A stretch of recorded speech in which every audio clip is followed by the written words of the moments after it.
هەروە دێ و ژمارەی قوربانیانی سڤیلی لە شاری کوردنشینی عەفرین ڕوو لە زیادبوونە هەروەک چۆن ئاستی ناڕەزایی و تووڕەیی خەڵکیش زیاتر دەبن.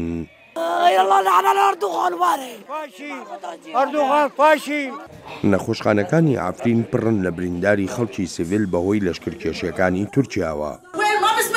خەڵکینە گوێ بگرن کوان وڵاتانی جیهان لە کوێن تکایە سیرکەن چیان لە عەفرین کردووە ئەوە تا هەمویان خەڵکی سڤیلن ئەی هاوار ئەو هەموو خەڵکە سڤیلە کوژران. ئەم منداڵە لە نەخۆشخانەیەکی شاری عەفرین داوای دایکی دەکات و هێشتا نازانێت دایکی قوربانیەکی تری هێرشەکانی تورکیایە. لە چەند ڕۆژی ڕابردوودا لەشکری تورکیا و هێزە هاوپەیمانەکانی لە سووریادا پێشڕەویان کردووە بە ئاڕاستی عەفریندا. ئانکەرە دەڵێت ئەو کردە لەشکریانەی هەر تەنها بۆ عەفرین نییە. هەرکە عەفرینمان لە تێرۆریستان پاکردەوە ئیتر لە منبەج و کۆبانی و سەری کانی و قامیشلوش پاکیان دەکەینەوە.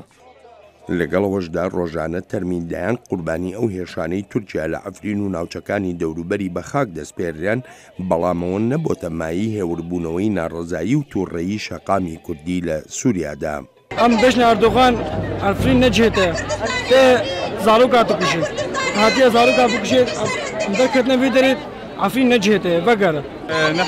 ئێمە وەک خەڵکی باکووری سووریا بە هەموو پێکاتەکانیەوە کورد و عەرەب و ئەرمەنی و ئاشووری دژی ڕەفتاری تووریستانە و تاوانکاریانەی دەوڵەتی تورکیاین کە فەرتر لە 50 ڕۆژە دەستی پێکردووە دژی هەمومان. بڕیاری ئەنجومەنی ئاسایشی نەتەوە یەکگرتوەکانیش بۆ ئاگربەستێکی 30 ڕۆژی لە سەرانسەری سووریادا نەبووە مای ڕاگررتنی هێرشەکانی تورکیا بۆ سەر عەفرین و هێرشەکانی تری حکوومەتی سووریاش لە ناوچەکانی تری وڵاتەکەدا.